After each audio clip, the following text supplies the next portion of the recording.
दोस्तों GST tax payer के लिए ये एक इम्पॉर्टेंट अभी सर्कुलर आया है जिसके अंदर बताया गया है कि डिपार्टमेंट के साथ टैक्स पेयर का जो एक्सपीरियंस है उसे इम्प्रूव करने के लिए कुछ डिस्कशन किए गए थे और ये जो सजेशन है इनको एक्सेप्ट कर लिया गया है। तो चलिए आपके लिए जो बेहद ज़रूरी है जानने वाले पॉइंट्स वो हम इस वीडियो में डिस्कस करते हैं। सबसे पहले जो इशू रेस हुआ था वो था कि ये काफ़ी ऑब्ज़र्व किया गया है, many of the officers specially जो टैक्स इंस्पेक्टर्स हैं have been visiting tax payers के प्रीमाइसेस पे विज़िट करते हैं without proper authorisation. However GST act very clearly provide करता है, लॉ में बताया गया है कि कब, कैसे और under what authorisation can officer visit the premise of a registered tax pair.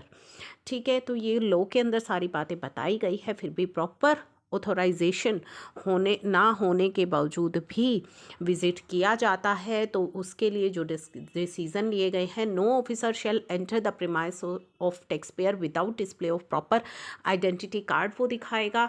No officer who is interested any function under Haryana GST Act shall visit premise of taxpayer without proper authorization की कोई भी visit नहीं करेगा।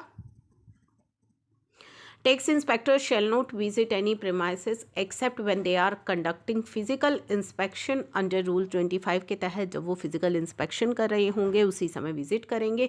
और if they are part of search inspection और audit operation, अगर वो किसी सर्च इंस्पेक्शन या ऑडिट ऑपरेशन का पार्ट होंगे तभी वो विजिट करेंगे।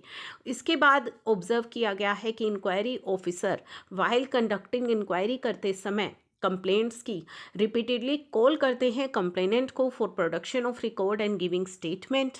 This lead to harassment of the complainant की हैरेसमेंट जो है इससे होती है and same is used as pressure tactic for the complainant to drop the complaint. साथ ही उस पर एक प्रेशर भी रहता है कि वो कंप्लेंट को ड्रॉप कर दे। तो उसमें जो डिसीजन लिया गया है कि while conducting inquiry suitable opportunity दी जाएगी ऑफ बीइंग हर्ड की। However it has been notice there is a practice है जहाँ पे रिपीटेडली आपको कॉल किया जाता है और जिससे कि अननेसेसरली की हैरेसमेंट होती है। Officer conducting inquiry are advised that through a reasonable opportunity of being heard shall be given to the complainant, but repeatedly summon and calling of recourse should be discouraged. Several cases were reported where communication, summon या letter tax payer को भेजे जाते हैं and individual को without proper identification और tracking number. In many of the cases authenticity of such communication was also challenge. तो यानी कि वो ऑथेंटिकेट होते भी है कम्युनिकेशन या नहीं वो भी चैलेंज हुआ है काफ़ी सारे केसेस में। And it was discussed that similar CBIC a system of centralised generation of online tracking number may be implemented. जो है ऑनलाइन ट्रैकिंग नंबर इम्प्लीमेंट होगा in the state of Haryana के अंदर। In principle it was decided no letter and communication should be sent from a field officer without ID which is generated from the BO web system से जो ID generate होगी उसी के साथ ही communication भेजी जाएगी। And under GST all the proceeding such as registration, show cause notice, demand, recovery और already 100% online होंगे एंड ऑल कम्युनिकेशन जो है वो ऑनलाइन ही भेजी जाएंगी।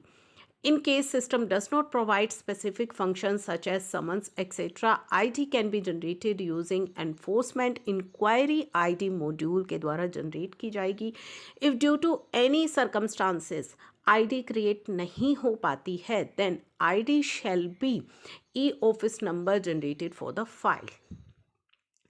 इन case both of them are not feasible, दोनों ही फिजिबल नहीं है, sending a letter with no online ID shall be taken from the immediate superior authority से अप्रूवल ली जाएगी और स्पेसिफिक कैटेगरी से।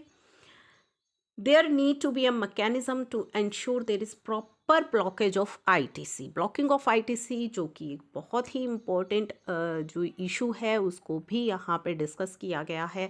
Honourable minister was informed that ये गाइडलाइंस जो है इशू की गई थी इनसे जुड़ी। All the joint commissioner of the state tax shall review the details of ITC block over 50 lakh से ऊपर का अगर आईटीसी ब्लॉक होगा तो जो कमिश्नर है, जॉइंट कमिश्नर है स्टेट के, वो रिव्यू करेंगे। And all the deputy commissioner with review अगर आईटीसी ब्लॉक होगा फ्रॉम 0 to 50 लाख रुपीज़ तक का under rule 86A in their respective district and find out the reason, find out करेंगे कि क्यों ये आईटीसी ब्लॉक किया गया है। This exercise must ensure condition prescribed in sub-rule 1 have been followed while blocking the ITC, and in case blockage is not as per the provision of law, same may be cleared immediately and action in respect of ITC block legally further action may be taken in accordance with the law। तो उसी समय जो ITC है वो clear किया जाएगा अगर law के अकॉर्डिंगली यहाँ पे ब्लॉकिंग नहीं होगी तो।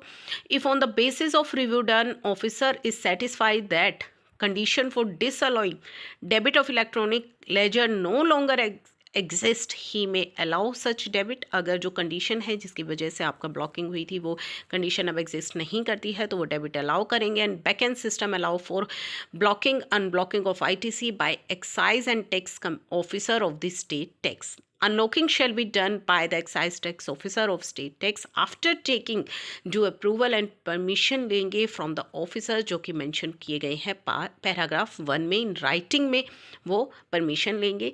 सब रूल 3 बात करता है restriction shall cease to have effect after expiry of 1 year, यानी कि जब ब्लॉकिंग हुई है उसके 1 ईयर में वो ब्लॉकिंग जो है वो नहीं होगी, रिस्ट्रिक्शन हट जाएगी। आईटीसी जो अगर ब्लॉक किया गया है for more than 1 year should also be revoked on priority पर। उसके बाद एक सर्कुलर का भी जिक्र यहाँ पे किया गया है। एक सर्कुलर इस रिगार्डिंग इशू किया गया था। From 1 April 2022 GSTN has initiated automatic unblocking of ITC blocked for a period more than 1 year. अगर आपका आईटीसी 1 साल से ऊपर के लिए ब्लॉक हो चुका है तो ऑटोमेटिक उसकी ब्लॉकिंग अनब्लॉकिंग हो जाएगी, जो कि GSTN ने स्टार्ट कर दी है 1 अप्रैल 2022 से।